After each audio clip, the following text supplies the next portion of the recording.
Chapter 28. Don't take my word for it. Talk is cheap. Regarding my paranormal claims, if I simply asked you to take my word for it, how is that anything but an insult to your intelligence? Even video demonstrations of psychokinesis could be easily faked if I were so inclined. The real evidence, for anyone who wants it, is found in a familiar little three-letter acronym, DIY.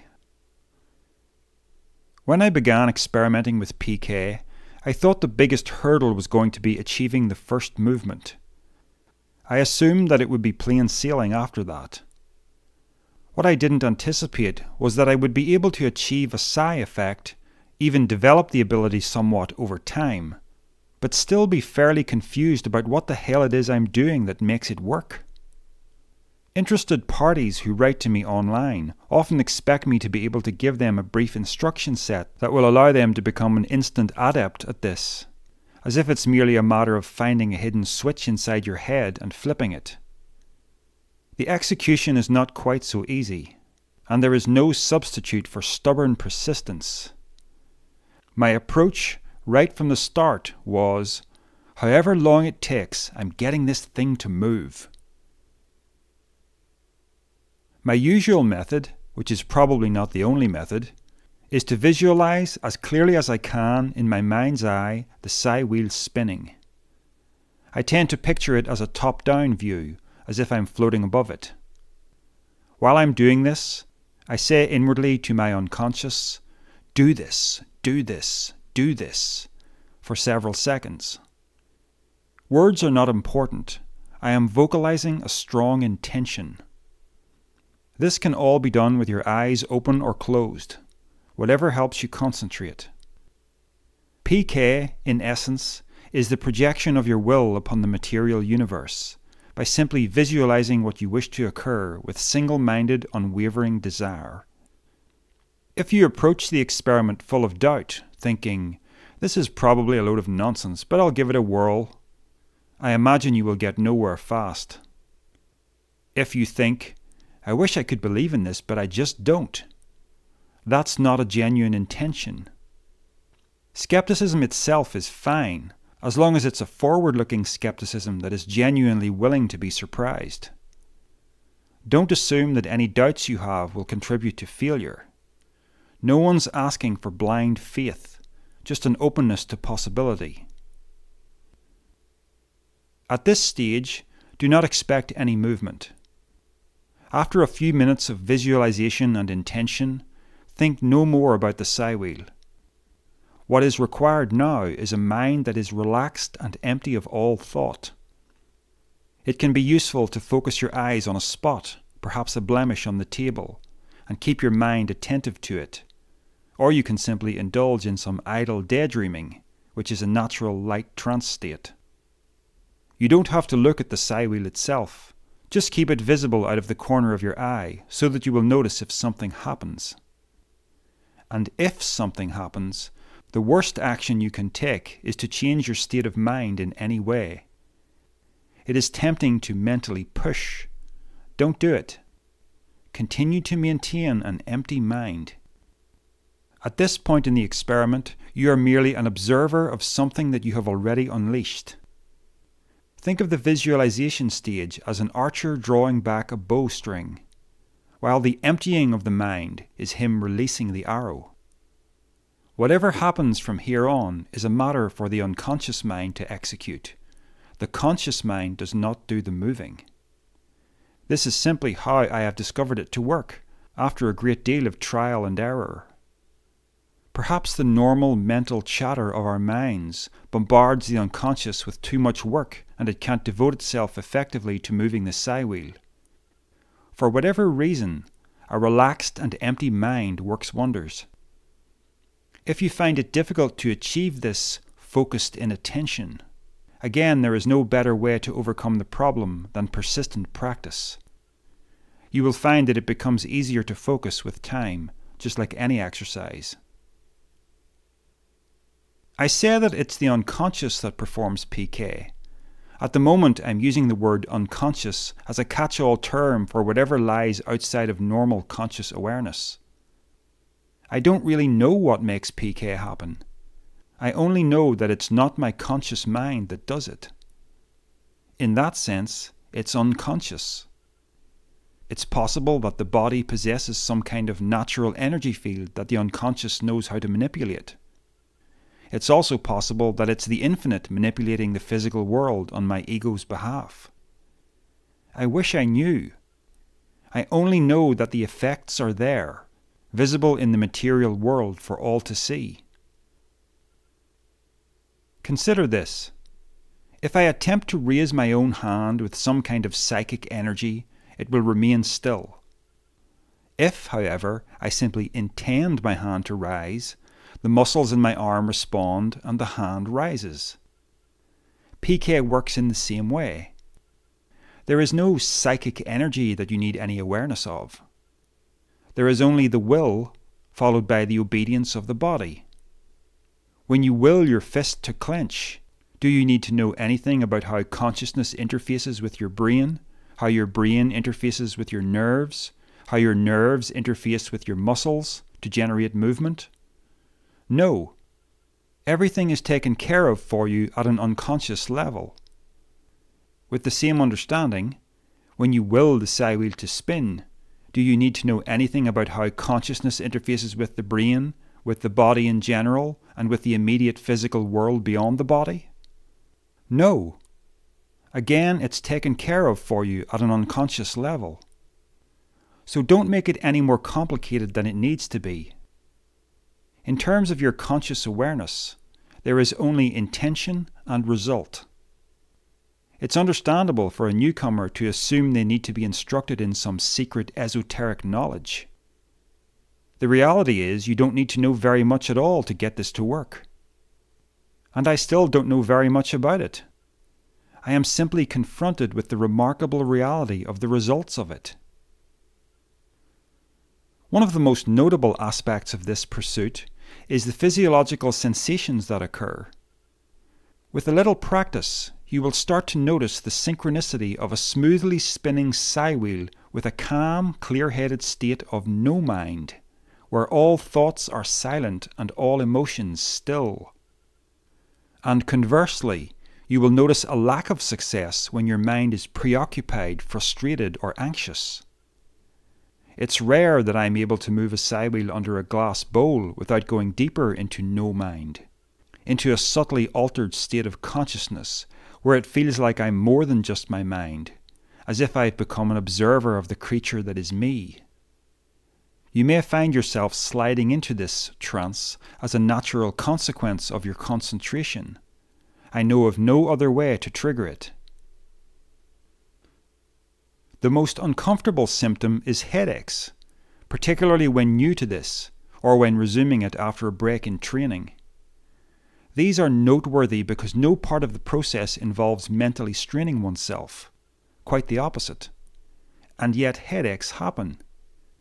Clearly, something physiological is being stimulated by your will. Perhaps this is analogous to the bodybuilder who resumes his weightlifting after a break from the gym and experiences pain in retraining his muscles. I've noticed that spending an hour doing PK can exhaust me physically. This dramatic loss of energy in comparison to the body's relaxed posture and the mind's stillness is unusual. Clearly, a great deal of stored energy is going somewhere. This is true even in unsuccessful PK sessions. You may sometimes notice a tingling sensation on the palms. I had one very profound experience of this on an occasion when I was attempting to move a psi wheel under a glass bowl. My hand was positioned next to the bowl, through which I was attempting to project energy. I was trying out a method of visualizing a blue beam emanating from my palm and penetrating the glass. After several minutes of thinking about this, I became distracted, looked away, and started to daydream. In this light natural trance, without volition, I felt a distinct tingling in the palm of my hand. I immediately looked back at the Psywheel and witnessed it begin to rotate. It turned perhaps one revolution before slowing to a stop again. This was one of my most significant experiences of PK, showing an undeniable link between my mental activity and the effect produced outside the body. Skeptics should not assume that a Psywheel under a bowl has a purely natural tendency to rotate on occasion. As a test, I carefully photographed the apparatus over 7 successive days. That's over 150 hours of continuous time, and showed conclusively that it does not whimsically change position, but remains absolutely fixed, regardless of changes in room temperature, sunlight, artificial light, drafts of air caused by the door swinging open and closed, the proximity of my body as I worked on my laptop right beside it, or indeed the electromagnetic field of the laptop itself.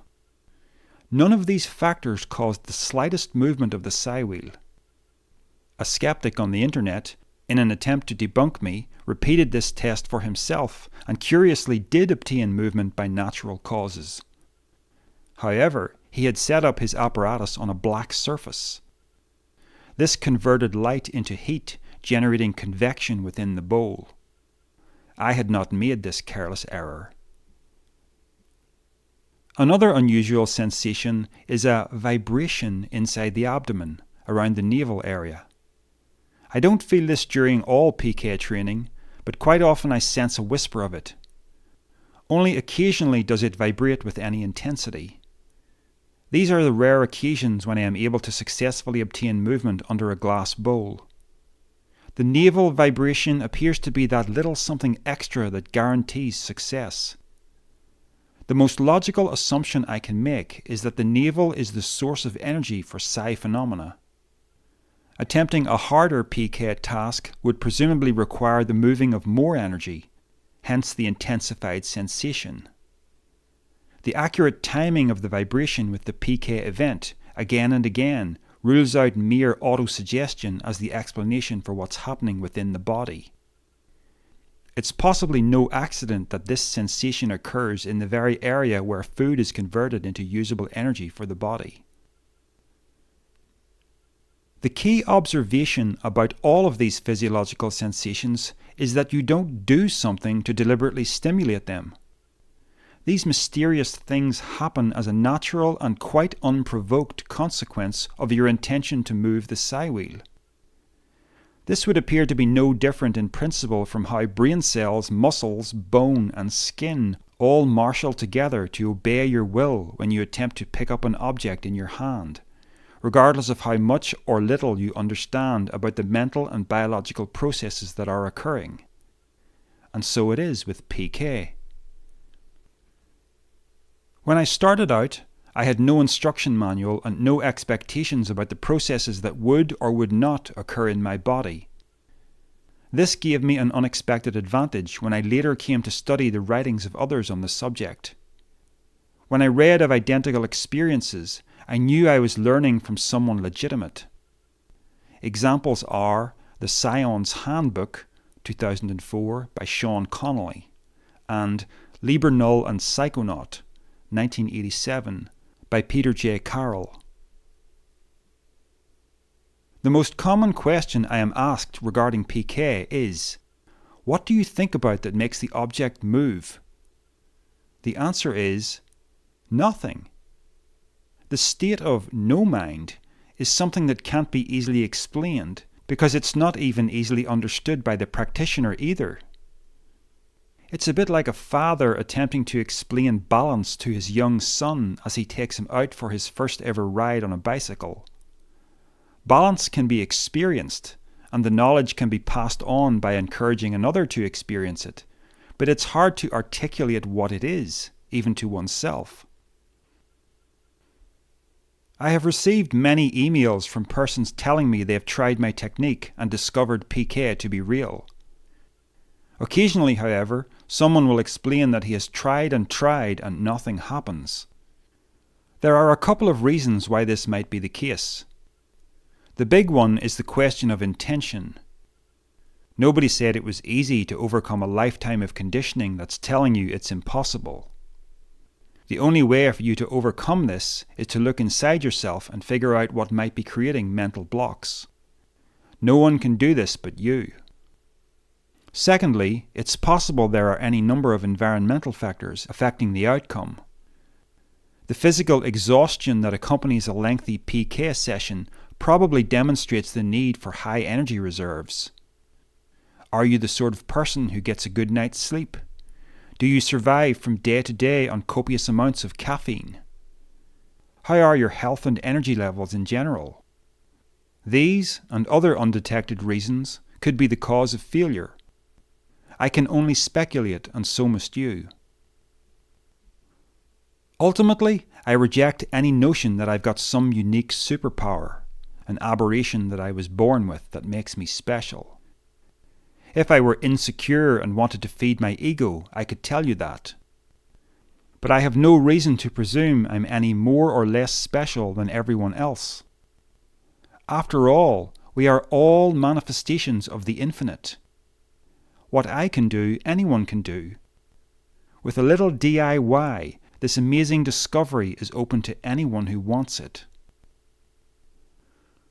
I chose to focus on PK out of a range of alleged psi abilities because I had seen it done, but I could equally have chosen something else. I've actually made a start with clairvoyance, attempting to mentally see drawings that have been placed in envelopes. It's early days for this one, but the results I'm getting suggest more than accidental likenesses. How is clairvoyance or telepathy possible if we are all individuals, completely distinct from one another? Upton Sinclair, in his excellent book Mental Radio, 1930, offers this hypothesis. Quote, "It seems to indicate a common substratum of mind underlying our individual minds, and which we can learn to tap." End quote. A strong pointer yet again to the notion that beyond the material realm, all is connected as one. The moment I successfully achieved a psi effect for the first time, I couldn't help but laugh out loud. Contemporary materialistic science, which so many people pledge unswerving allegiance to as the only measure of truth, had just gone pop. I now had in my hands physical evidence that the universe was a stranger place to live than the vast majority of scientists would ever assent to. The only model of reality where ESP and PK make coherent sense is the view that under the surface of the visible, everything is one, an interconnected sea of energy that manifests the appearance of separateness. Psi phenomena provide direct empirical evidence for this philosophical worldview. Materialism, by contrast, has no means of accounting for psi other than to render it impossible. If you can obtain experience of psi, either by accident or experiment, you are in a position to understand the nature of reality in a deeper manner than most scientists of the world, and that's no small accomplishment. I have a hunch that psi is a malfunction of the norm, rather than a skill to be developed, at least beyond a rudimentary level. This certainly accounts for its slipperiness and scarcity. Individuated existence could not function effectively if one mind were continually getting mixed up with another. Bodily life would become chaotic if consciousness had license to affect reality at every whim. And so, things are as they are, instead of how they are portrayed in superhero comics. If you lust after that kind of power, you'll be grossly disappointed. But more importantly, you'll have missed the point of why this investigation is worth pursuing. Psi, for me, was the ultimate validation that a person can stand alone from the crowd and be the one who reaches a deeper truth. That's what made me laugh so hard. The absurdity of little me being in that position. Yet here I am. Care to join me? Go get a needle and a sheet of paper. Don't believe me. Find out for yourself.